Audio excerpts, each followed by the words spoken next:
Have you ever wondered why a country would willingly walk into a logistical nightmare to buy not one, but two different top-tier main battle tanks at the exact same time? Standard military doctrine worldwide will tell you that operating a single tank model is much easier for maintenance, supply chains, and crew training. But for Poland right now, those rules have been completely thrown out the window. What they are facing isn't just a routine military exercise, they are feeling the hot breath of an Eastern superpower right on their necks. Poland is currently pouring a massive budget into building the strongest land army in Europe, and the tip of the spear for this $10 billion master plan? Procuring armored beasts from two completely different sides of the globe, the American M1 Abrams and the South Korean K2 Black Panther. Today, we're going to dive deep into why Poland chose this unprecedented path and how these two lethal machines perfectly complement each other on the battlefield. Take a look at the map for a second. Poland is sitting in what might be the most dangerous geopolitical hotspot on Earth. To the north, they border Kaliningrad, a heavily militarized Russian exclave packed with missiles. To the east, they share a border with Belarus, Moscow's closest ally. And of course, they border Ukraine, a country in the middle of a full-scale war. Poland knows exactly what's at stake. They are the front line of NATO. If Ukraine's defense lines break, Poland is the next target.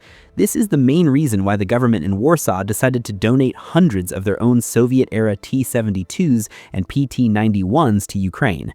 But doing so blew a massive hole in their own armored forces. Poland needed new tanks, and they needed them right now.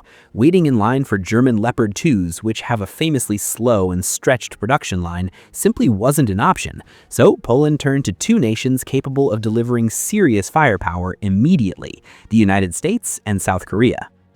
To give you an idea of the sheer scale of this historic deal, let's walk through the roadmap and the budget.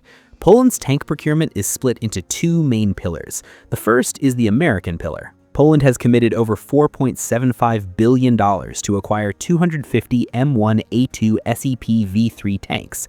As of right now, in 2026, these are being actively delivered in large batches. Prior to this, they also spent another $1.4 billion to quickly acquire 116 M1A1 FEP variants as a stopgap measure, and that delivery is already complete. The second pillar is an absolute mega project with South Korea, officially known as Project Wolf. Project Wolf is a long-term master plan aiming to acquire over 1,000 K2 tanks in total. Phase 1 involved buying 180 standard K2s for roughly $3.37 billion, and those are rolling into service right now.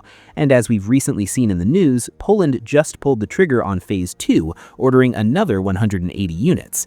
But Phase 2 paves the way for the ultimate goal, setting up domestic production lines for a localized variant called the K2PL between 2028 and 2030. If the entire Project Wolf is fully realized, the total value could easily exceed $15 billion. They are spending big, moving fast, and operating on a very strict timeline. So let's get to know the heavy hitter from the US side first, the M1A2 SEPv3. The M1 Abrams is the absolute definition of a battlefield monster. It is battle-tested and combat-proven in the Middle East, featuring incredibly thick depleted uranium armor, cutting-edge electronics, and a 1,500-horsepower gas turbine engine. Yes, it guzzles fuel like a jet aircraft, but in return, it gives you spine-snapping acceleration. Poland views the Abrams as a moving wall of steel. They plan to deploy these Abrams battalions to the east, acting as the primary shock force. If there is ever a border breach, the Abrams will take the first hit. With its highly accurate and devastating 120mm main gun, it is a tank designed to decisively win one-on-one brawls against any rival armor. But the sheer dominance of the Abrams comes with a heavy price. And I'm not just talking about the dollar amount, I'm talking about weight. The latest iterations of the Abrams are tipping the scales at over 70 tons. Imagine driving a 70-ton vehicle through the terrain of Eastern Europe, which is full of rivers, aging rural bridges, and seasonal mud, known as the Raspatitsa, that can turn the ground into a literal swamp. A 70-ton tank can easily get bogged down and become a sitting duck, and this is exactly where the Asian superstar steps in to fill the gap. Enter Project Wolf and the K2 Black Panther. The K2 Black Panther was designed with a completely different philosophy. South Korea has a mountainous landscape, heavily dotted with mud and wetlands, very similar to parts of Europe.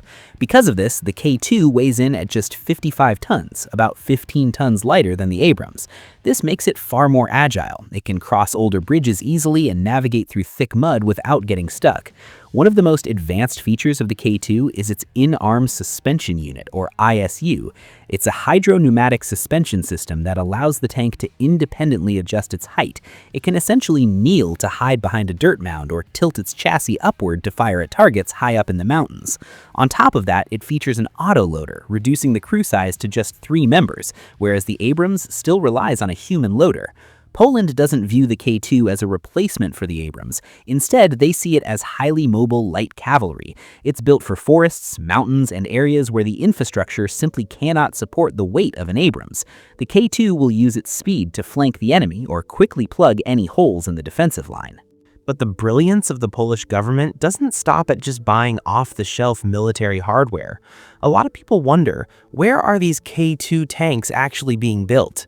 The answer is that the first batch is 100% South Korean. For Phase 1, Poland ordered fully assembled tanks straight from Korea because they needed to fill their defensive gaps immediately. But here is the real highlight. The South Korean deal was sweeter than the American one because it included full technology transfer. This means that in the next phase, Poland won't just be a buyer, they will become a manufacturer. They are setting up factories right in Poland to build the K2PL, a heavily upgraded version with reinforced armor specifically tailored for European warfare. Poland is using this defense budget to completely overhaul its own domestic defense industry, aiming to become the primary armored vehicle manufacturing and maintenance hub for NATO in the region. This is top-tier, long-term strategic chess. Now, let's take a look at a quick specs and price comparison between these two beasts, just to see exactly what Poland is getting for their money. These estimated prices are based on historical procurement deals. If we go through this table line by line, the contrasts are crystal clear. Starting with the weight, the Abrams is hauling around 70+ tons, trading mobility for incredibly thick armor, while the K2 is significantly lighter at 55 tons, focusing on agility. Looking at firepower, they both pack a 120mm main gun, but the K2 uses an autoloader, reducing the crew to 3, while the Abrams sticks to a reliable human loader, requiring a crew of 4. As for the engine, both output 1,500 horsepower, but the Abrams uses a screaming, fuel-hungry gas turbine, whereas the K2 uses a more fuel-efficient diesel engine. And the standout feature for the K2 is its hydro-pneumatic suspension, acting like adjustable hydraulic shocks, compared to the traditional rugged torsion bars on the Abrams. But the most interesting part is the bottom line, the price. If you look purely at the flyaway cost, just the tank itself, the K2 Black Panther is noticeably more affordable at around $8.5 million, while the top-tier Abrams jumps to about $10 million per unit. However, you really need to look at the ROM, or rough order of magnitude, package price. Let me clarify this. The $18 to $19 million figure you see here is the average cost per tank, but it's calculated from the total value of the comprehensive contract. When a country buys weapons, they aren't just walking into a dealership and buying a base model car. They are paying for crew training, massive stockpiles of spare parts, advanced training simulators, and a full loadout of ammunition. When you divide the total package by the number of tanks, the actual cost per unit that Poland is paying comes out almost identical, right around $19 million per tank for both. What does this tell us? It shows that Poland is willing to pay practically the same amount of money for entirely different tactical advantages. They are paying nearly $19 million per unit to the US for the thickest armor and the most combat-proven platform on Earth. And they're paying another $19 million per unit to South Korea for cutting-edge technology, superior agility, and most importantly, the technology transfer to build these machines on their own soil. It's an incredibly smart strategy for diversifying their national security portfolio. But hold on, before we wrap this up and declare a winner, I need to address the elephant in the room: FPV drones. The battlefields in Ukraine have proven that a $10,000 home-built drone can completely destroy a multi-million-dollar main battle tank. The question is, can these two machines survive that threat? The brutal answer is they're both going to struggle. The weakness of every tank on the planet is its thin roof armor. But this is where the South Korean deal shines with the concept of adaptability. Because Poland will be manufacturing the K2PL domestically, they are rapidly integrating bloody lessons learned from Ukraine into the design right now. They are heavily focusing on installing electronic warfare jammers to cut drone signals and upgrading their active protection systems to defend against top attack threats. The K2PL is literally evolving into a tank purpose-built for modern, drone-heavy warfare. To sum it all up, Poland's decision to operate both the Abrams and the K2 Black Panther isn't a case of defense contractors stepping on each other's toes. It's about covering each other's blind spots. The Abrams is the massive sledgehammer, ready to crush anything in a wide-open battlefield. The K2 is the katana, light, razor-sharp, and able to slice through terrain where the sledgehammer simply can't reach. The combination of these two powerhouses is about to turn the Polish land forces into an absolute nightmare for anyone thinking about crossing their borders. Now I have a question for you guys watching.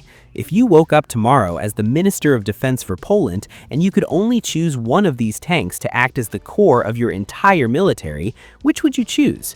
Would you go with the legendary battle-hardened resilience of the M1 Abrams or the futuristic agility and technology of the K2 Black Panther? Let me know down in the comments. I'll be reading them as always.